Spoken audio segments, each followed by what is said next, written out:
Welcome back to the podcast and to the latest edition of Two Blues Tuesday. We are back on your screens. Myself and my co-host, Mr. C Money Picks, here to talk all things Chelsea amidst a very eventful Club World Cup. I mean, there is not much that's not been going on, and even people that weren't so keen on the idea, didn't want or didn't say that they were going to watch it, seems to have reeled in a lot of eyes. And a lot of eyes, particularly, unfortunately so, on Chelsea for their 3-1 defeat in Flamengo. Uh, a game that we didn't expect to lose on paper.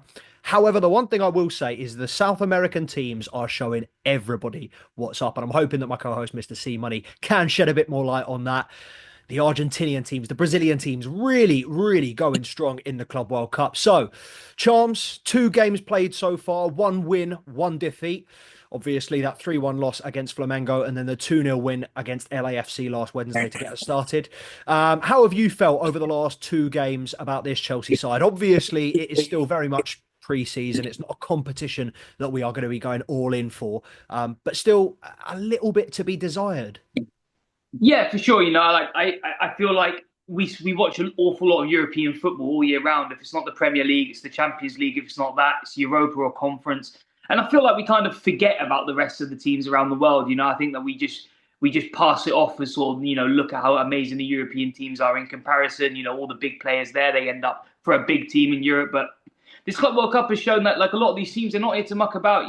They've really not played any games. And Chelsea have seen the wrath of it, but so have many teams. I mean, I'm pretty sure South American teams, at least I know for a fact Brazilian teams remain undefeated in the tournament. And that's really interesting, because I didn't really peg them to win many games, especially coming up against these European powerhouses. So, obviously that game against against Flamengo, sorry, I thought that for 45 minutes, I thought we were the better team. I thought we looked a little bit leggy in the first half, a little bit, but nothing crazy. I didn't think anyone was particularly bad. Obviously, Delap had a little opportunity. I think he could have put away, but then didn't take it. But the second half comes round, and I just feel like the capitulation started. That the same old Chelsea that we've been frustrated with in the last, at points in the last season, particularly around that January to March, where we start off well or we end well, but there's just that 40 minutes, 30 minutes of lulling and not really getting things going. And I've got a lot to say about Cole Palmer, which I'm sure we'll get to later in the video, but. That was a very frustrating watch. Both between that and the game against LAFC, I have to say, Pedro Neto's been impressive. He's probably been the only player that's actually stood out to me, been a player of any interest, showing any real desire. I mean, there's been a handful. I think Reece James had his hands tied in the first game playing in centre mid, to be totally honest, but did well where he could. The LAFC game I thought was good to see. I mean, it's the type of game that we would just randomly lose. So I'm glad that we didn't. And, I thought we looked strong in that. And so, once again, I think for the first, 135 minutes of football I've watched in the Club World Cup for Chelsea, I thought we've looked good. But, it's a little bit shaky in that second half, conceding 3 in the way that we conceded 3. And the fact that we weren't able to bag, I mean, I thought going forward, we just looked frozen, to be totally honest. And when we're swapping out Delap for Jackson, I was very excited about that. I was like, all right, Delap doesn't seem like he's had a good game. Nice little surge of energy, get a bit of a chaos merchant on. And the chaos started 4 minutes in, ankle breaking challenge that me and you spoke about pretty much as it happened. Just no clue what's going on there. But once again, Club World Cup's very interesting this season. I think that it's definitely more interesting than we probably gave it credit for going into it, to be totally honest. And it's nice to see a couple of the underdogs pull up some shock results, even at our own expense. Yeah, I think it's definitely more competitive than we expected. I was expecting the Saudi teams, the South American teams, not necessarily to get rolled over, but I wasn't expecting the English powerhouse, the European powerhouses, sorry, as you put it, to put out full teams. And we are, very much putting out full strength squads. You've obviously got, for better or for worse, Robert Sanchez, number 1, still in goal. We've got the back 4, Caicedo, Enzo. It seems to be pretty much bang on what we would expect a Chelsea team to look like in the Premier League were we to make no more signings. So I do think there is a little bit, particularly in the Flamengo game, I think the thing that worried me the most was that we were getting caught in transition. And that's where we, really, really thrive. And under Enzo Maresca, I think our strongest games last season came when we were playing that quick, fast-flowing football, moving forward, getting the ball out to the wingers and going on the attack. And that seems to be one of our biggest weaknesses now. So I'm not sure if that's something from the managerial side. Obviously, you do look at this team, having played 63 games this season, no real quality depth for a lot of those players, Cole Palmer included.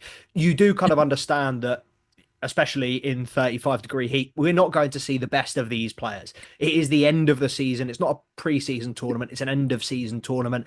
These players are probably very, very tired. That being said, I mean, you touched on it there. There are some things that are inexcusable. And he may have come out and apologised for it immediately. But in the last 11 games, Chelsea have won 9. They've lost only 2. And in both of those games, Nicholas Jackson has seen red very, very prematurely. By no means was the game done against Newcastle when he got sent off. It might have been a struggle to get back, and we might even have played better when Jackson was off. But 2 games out of 2 that we've lost, and he's got sent off for both. We've now heard this week, very conveniently so as well, conveniently heard that there are interest, there's rumours that Juventus have been putting in talks. I don't believe this for a second. I think it is just comedically timed with him getting sent off. Do you, however, think, because we spoke last week about how this could be a very positive thing. Delap came in, all of a sudden, Nicholas Jackson against LAFC looks like he wants it, looks like he wants to go out and make something happen. He looks like he's had a boot up his arse. Is this a situation that we can have Delap and Jackson fighting it out for that number 9 position?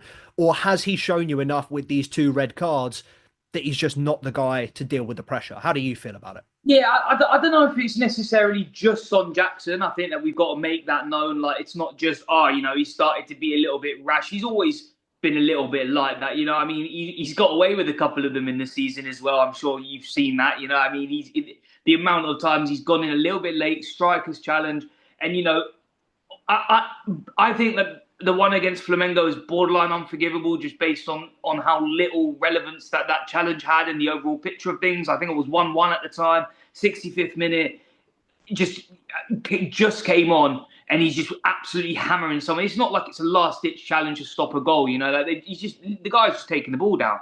And yeah, it is frustrating. I mean, I see a little bit more truth in these rumours from Juventus than you do. I think that there definitely is a little bit going on. I think that Chelsea could be happy to move him on. And I thought that while signing Delap, he was untouchable at one point. 8 months ago, that he was considered unable to leave the club, and now the fact that there are the rumours, like, I definitely think we have to listen to a little bit. But yeah, overall, I think that as I was saying, I think it's more Delap.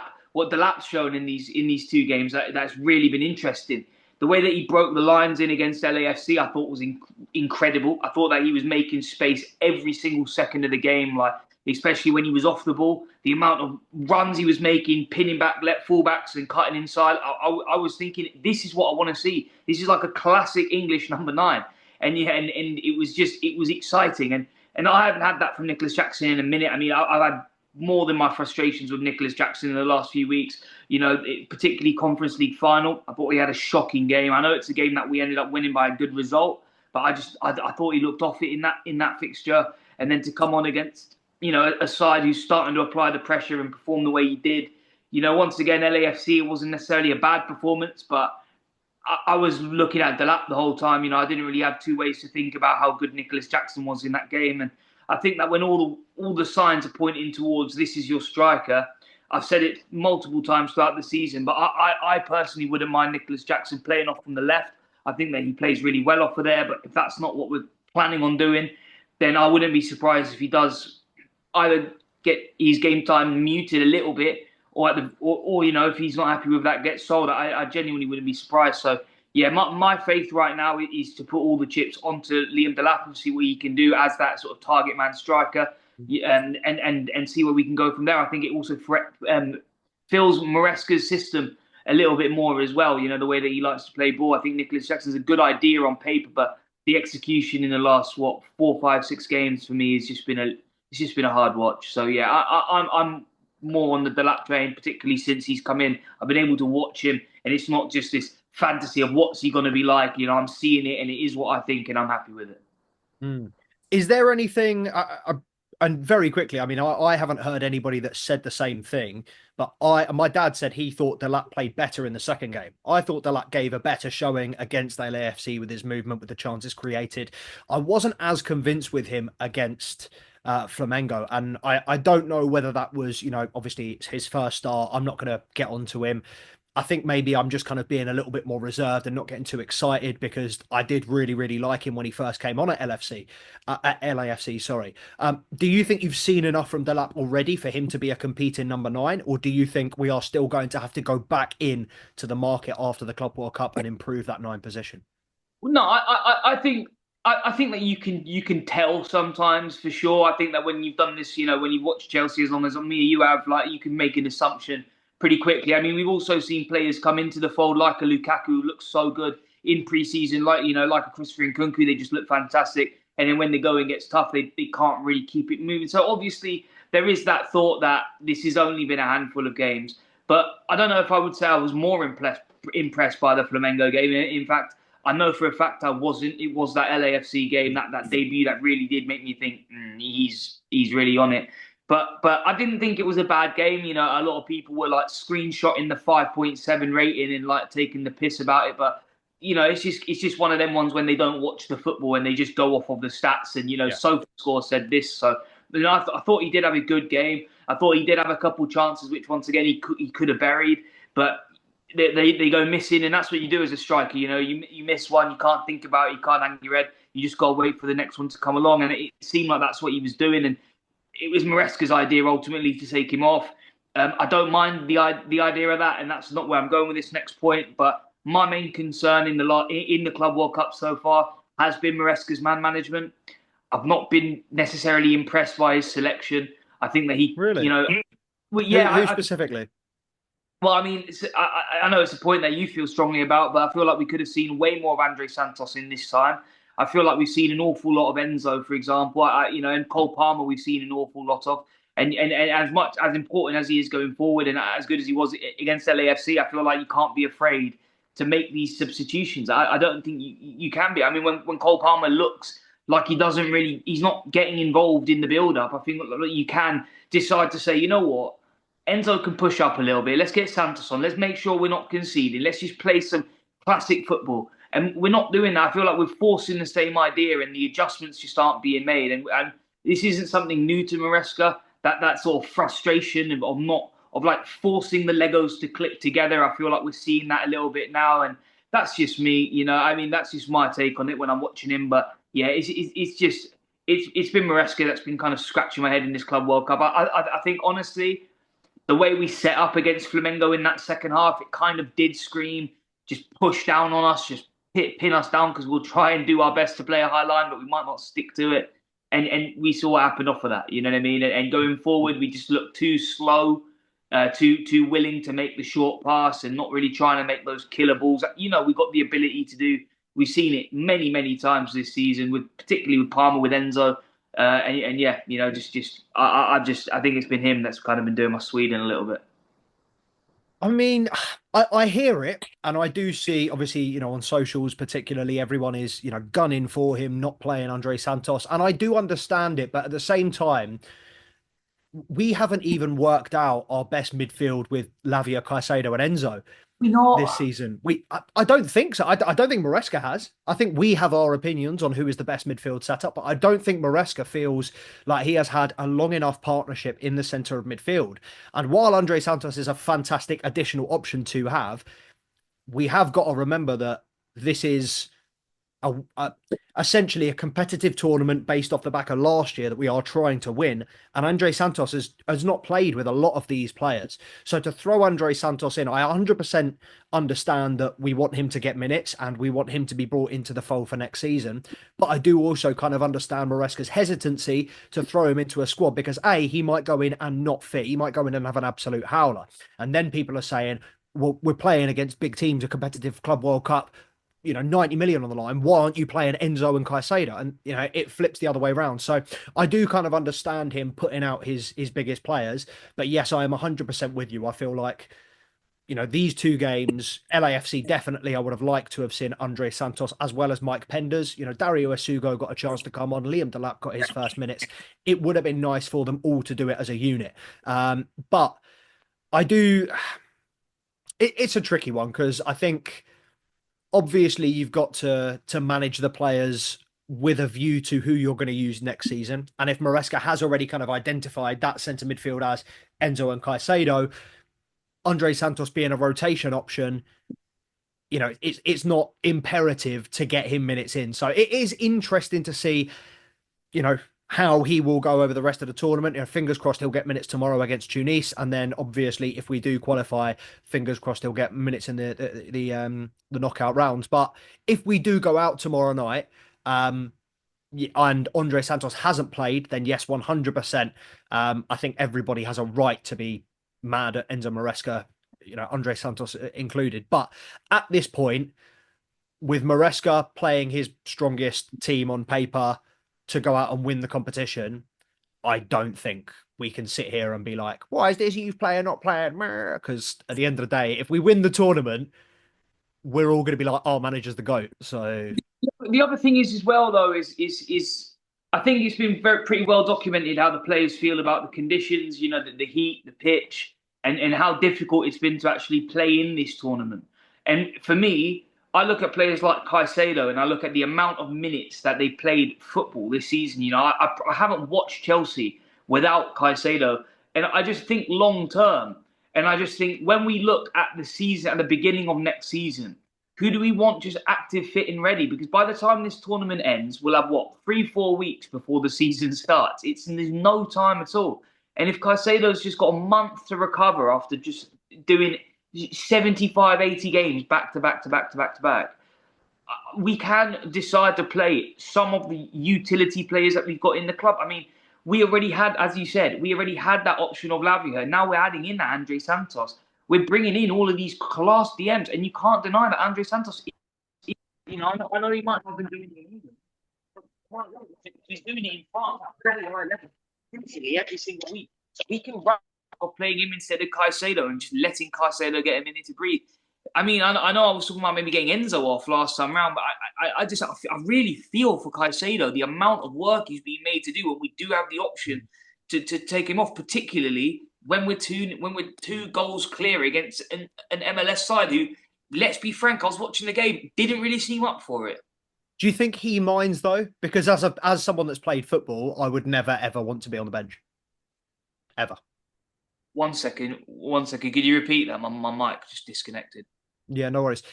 Can you imagine he doesn't want to play though? Would there be any reason? Like, can you sit as a footballer? There was never been a game where I'd have been like, oh yeah, Gaffer, I'll sit on the bench today. I'd always rather start. And Caicedo being as instrumental as he is, I feel like Maresca, they have that sort of relationship whereby Maresca would say to him, look, if you're blowing, you're blowing. Otherwise, you're going to be I need you in that team. He is that important in the team. Even in these two games against lower opposition on paper, he's made some crucial tackles. Yeah, no question. I mean, I think that he's proven to us the ability that he has. And I don't think it really is questionable that I think right now you could say he's probably the most important player at Chelsea. I mean, top to toe. And it's difficult, right? Because my point is if not now, when, right? And if you're expecting to play him day in, day out for the rest of this Maresca tenure, for the next 6, 7, 8 years, unless he gets brutally injured, he's not going to miss a game. He's that important. So if you're going to select some time for him to get a breather, I just feel like games like Flamengo, LAFC and Tunis are probably good games to get rested when, in the end of the day, next season, we're going to try and compete for a Champions League while we're competing for a Premier League. Is this right now the most relevant thing we can do? I know we're going to get more players in and we're going to be shuffling the cards a little bit more, but he's undroppable. He's absolutely bona fide Chelsea. And there is no way that he's going to go anywhere. He's going to play every minute he can. So once again, if not now, when? I know he's so important, and I understand that. It is relevant to keep him playing. We're not going to look the same. We're not going to be shaped the same if not. But we do have like for likes, man. We can play the Romeo Lavia with Enzo. Like they've done that before, We can work it in now. And if not, just bringing him off a little bit earlier. I don't know. I just feel like this has got overwork written all over it. I've seen it many, many times at Chelsea where these players just get driven into the ground. And I just can't see it happen with Caicedo. The worst thing that could happen to him is he starts picking up niggling injuries. And, like we've seen it with Fofana, when you get one, then it keeps going. You come back a bit early, you try to play on it, it comes back again, you miss more games. If that happens to Caicedo, we will not make top four. We will not make top four if that starts happening. Yeah, I mean, I'm not too because I don't know his injury history at Brighton, but I'm not too concerned about recurring or niggling injuries with Caicedo, given that he has managed to play the entirety of last season while kicking the shit out of every single midfielder's shins and having his shins kicked out as well. But my point is on these conditions where every single player involved is saying this is hard, the floor is tough, the heat is crazy. The opposition we're playing are not the highest level. But he's Ecuadorian. He can deal with the heat. They will go in for a brutal challenge. If he's playing Auckland FC against some random Zeljelich, he's gonna go in absolutely trying to prove a point against Caicedo the way that maybe a Sandro Tonali won't. Yeah, but we've got to remember it again. We've got to go back to the point that this is the Club World Cup. This is a competitive competition in which the best clubs in the world are involved, and the prize money is 100 million. It's worth more than the Champions League. It's worth more than winning the Premier League. And I feel like we've got a couple of friendlies after, which I think are stupid. I can't believe that we've scheduled more friendlies after the Club World Cup. But, if there's a chance to rest people, it's in the non-competitive games leading up to that 13th of August or 15th of August or whatever. I think to expect people to take... I do get what you're saying from a player protection standpoint. But I just think with the money on the line, the commercial opportunities, the marketing campaign that this is for Chelsea Football Club over in America, they're not taking Cole Palmer off. They're not taking the big boys off. They're going to play the guys that are going to make the headlines, that are going to sell the tickets. And yeah, I think Moises Caicedo is definitely one of them. And yes, it would be good to maybe have him off, give him a little bit of a rest, and then pull him on when you need him. But at the same time, I feel like, he is so important in this Chelsea squad that it's a case of, look, he's got to start. If and when we go 3-0 up, we pull him off. But otherwise, he just does that job. And I think he's good enough to know, not to overwork himself. I know he does kind of, particularly when Enzo's in alongside him, he does have a lot of running to do and a lot of ground to cover. But I do think he is that sort of player that is able to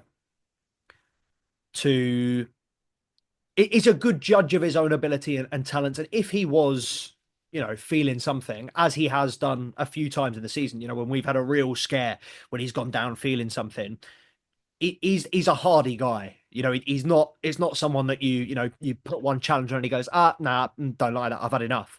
He's very much I will strap my leg up and I will get back on the pitch and I will get on with it. And that's why we love Caicedo. And I'm very much with you. Fingers crossed he does not get injured. But yeah, I think at this point, with him being as integral to this Chelsea team as he is, and other players moving forward not performing so well, i.e. Cole Palmer, I feel like you've just got to have Caicedo as that anchor, that backstop, that second layer of double glazing, just in case the first gets smashed. But on to top performers, and you mentioned it already. I think the standout performer for any Chelsea fan across these two games will have been Pedro Neto. Obviously, great goal in the first game, and then great goal in the great goal in both games. Yeah, LAFC, ran off doing the kiss. Yeah. I was tripping there for a second. Obviously, Flamengo got a little bit of luck on the halfway line, but a fantastic composure and finish. And he's shown brilliant pace, brilliant ability. And the main thing that both of you and I have said on and off camera is his sharpness. With this Chelsea team looking leggy, looking like they have played 80 games in the last 80 days, Pedro Neto looks like he's gone out and bought a brand new pair of legs last week. Yeah, absolutely, and it's the type of Pedro Neto that we've been wanting to see for a minute. We know that he's got that tenacity, that sharpness, that vim, that the way that he likes to take on players is something that is exciting. His style of football, his brand is very fun when he's on, and obviously you've said it many times. He can play off of both feet, and we saw that with his first goal. He goes in to fake the shot with his right, flicks in, buries it with his left. Just looks great doing it, and there's many angles of that goal, and in all of them, you can kind of see the way that he's cutting in so quick, and it's hard to see. I think there's one shot that was going a bit viral, which is he caught the cameraman with that fake shot. You know what I mean? The camera dragged and he was fully off camera because that switch, that awareness. It's difficult to keep track of, and I can't imagine being a defender. You know what I mean? Trying to pin him down when he's in this sort of form, and obviously I understand. It's not the level of competition. I see him get absolutely bullied off at points in the season. Don't get me wrong, but this is the Pedro Neto that excites me, and once again is making a claim to be in this Chelsea squad. I feel like when we look at this Chelsea side and we think about that right flank, a lot of people, I think most Chelsea fans think of Madueke, particularly after this season. So for Pedro Neto to be making this claim, it's very hold my beer type energy, you know what I mean? And going into the beginning of the season with Esteval coming in off the other flank, obviously that's going to take a minute to get involved. But it is exciting, the idea of Esteval being that tricky player, Neto being able to play off of both feet, kind of cut switch with Cole Palmer being in the middle with that sort of donut IQ to just make the decisions and do the things. It's definitely exciting. I think that Pedro Neto is more important to this Chelsea team than we might give him credit for. And when he plays the way that he's been playing, it's very, very interesting form going forward. But it just screams that he's going to drop a stinker anytime soon. Because every time he has 2 good games, he drops a stinky. So hopefully he keeps it up. But been very, very impressed by his overall game, his sharpness, his awareness, and the way that he's managing to use both his feet. Yeah, no, he is looking like a really, really sharp new player. And long may that continue. I think we've already said that we expect his output to go up with a player like Delap in the box. So fingers crossed we start to see those connections. If they do both start tomorrow night, hopefully there's an assist and a goal, some little nice link up play, because that's another thing that I've been kind of a little bit not disappointed with Delap, because he's young, it's a new team, it will come with time, but his link-up play hasn't been fantastic. There's been a couple of loose touches, a couple of times he's rocketed a pass out to the side and it's been a little bit too heavy, but like I said, I think that will come with time. And I'm at the moment dead set on having Pedro Neto on that right side for the start of the Premier League campaign. But moving on to the left, and before we discuss a new transfer target, even after we've agreed a 7-year deal with Jamie Bino Gittins, Chelsea aren't satisfied, and we've reportedly gone out and done some more scouting. But before we do that, confirmation has come in this last week. Mykhailo Mudryk has been found guilty for a doping offence and banned up to 4 years.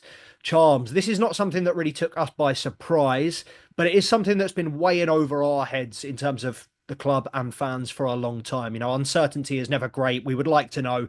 We would like to have a yes or no either way. Do you think this is one where we keep backing him, we wait to see how long the ban is, we keep our faith in him, or do we just tear up that contract, move on, find someone new?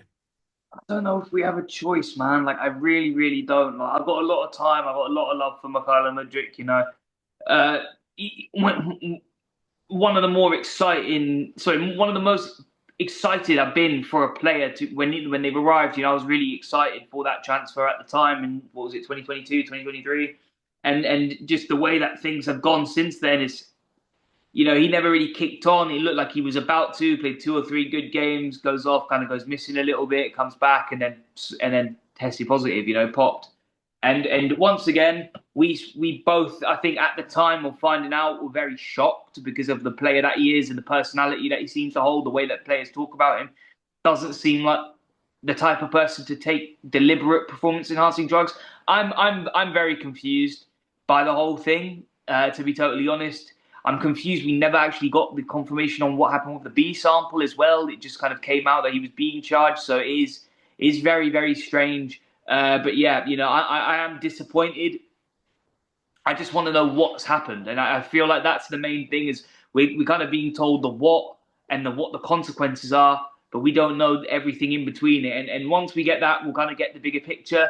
But right now, I want to say, let's just hold on and let's hold hope that it's not that deep and he can come back in and really kick into his prime. He's still young, all of that. But in the end of the day, 88 million euro signing, that's going to get that. You got to shred it up. You have to. You can't rely on this to be a player that you can really expect to make a profit from, really get anything out of. He's going to be gone for a while at the very least, and when he comes back, it's going to take him a minute to kick back on. The footballing can tend to leave you. I know he's a fantastic player, but with that long off if say he does get a 4-year sentence, we might not even ever see him play professional football ever again.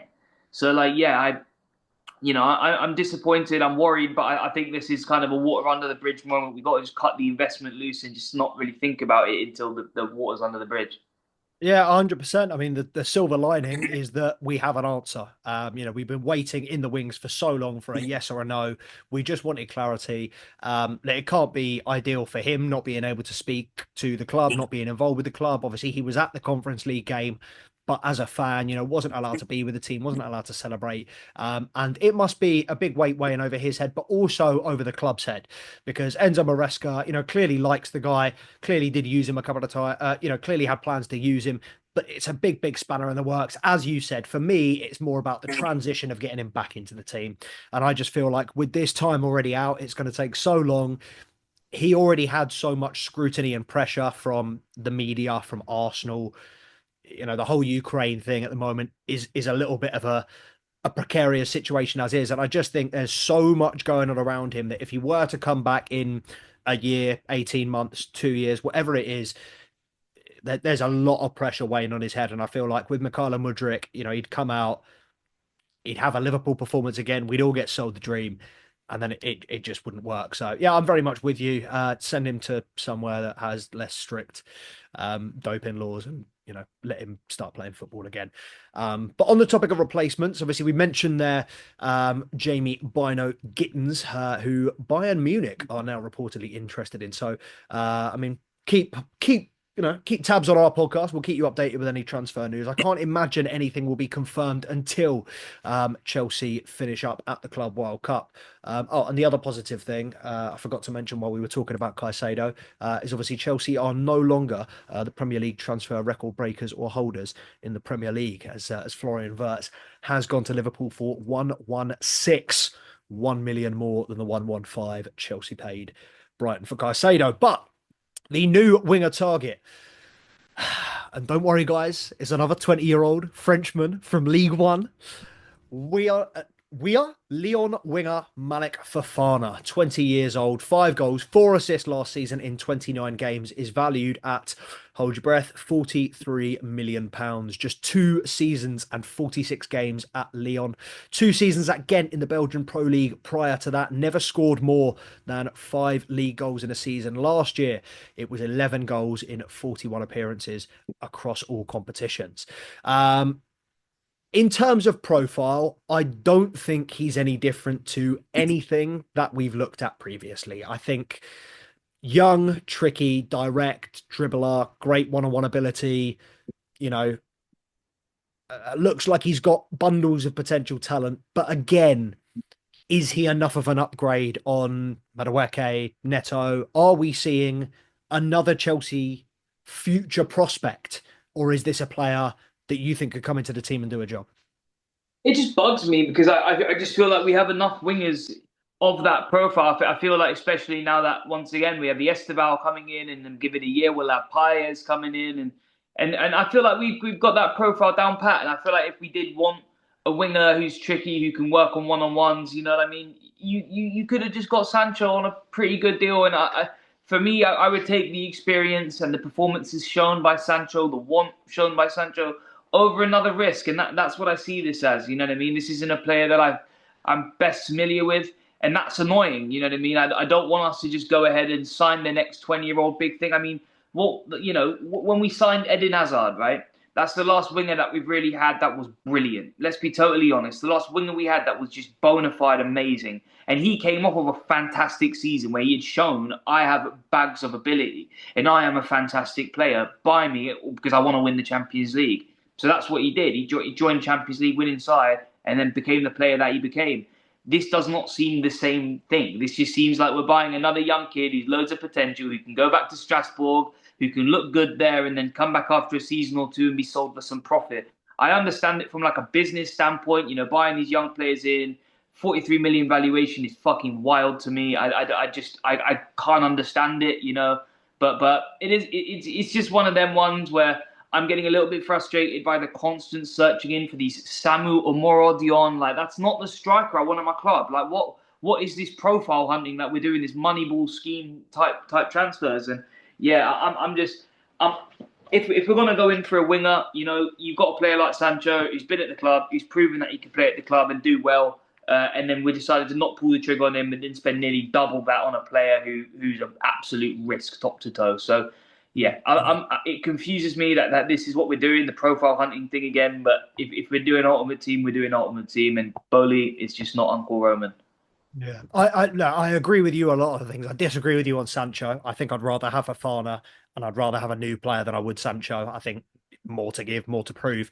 But I do, yeah, I do agree. I think this is not something that is a massive priority for Chelsea. And if we were going to look and spend £40 million for a player from Lyon, we should have done it on Ryan Cherky because, dare I say it, the player that we've all propped for years and gone, oh, and everyone's, oh, he's not going to do it in the Prem. He's doing it in Man City's team. He might not be in the Prem just yet, but I think he's already scored a couple of goals. He looks like he's on fire. That would have been the player that I would have gone for, available on a fairly cheap, low risk deal if we were going to go for a League One player. But that, in addition to, is it Amegha? Can't remember his name, but the Strasbourg striker that we have reportedly done a deal for, who will be joining us next season. God knows what's going to happen with that whole Blueco model. We need to do a full investigation into that because Weird, isn't it? yeah, It's really it strange. is beyond me at this point. But yeah, guys, let us know what you think of Chelsea's current left wing situation. Do you think Gittins is the answer? Do you think Fofana is the answer? Or do you think we should stick with what we've got at the moment? Let us know your thoughts on the game. We're going to be releasing this on Tuesday, so Chelsea are playing tonight against ES Tunis. So get your score predictions into the chat. I will be watching it live. It is at 2 a.m. So I don't know if there will be a live stream. I might do something on the Instagram, TikTok, whatever it is. Keep an eye on the socials at Two Blues Podcast. Make sure to like, comment, subscribe to the channel if you're not already. And we'll be back this week with more great Chelsea content. Up the Chelsea.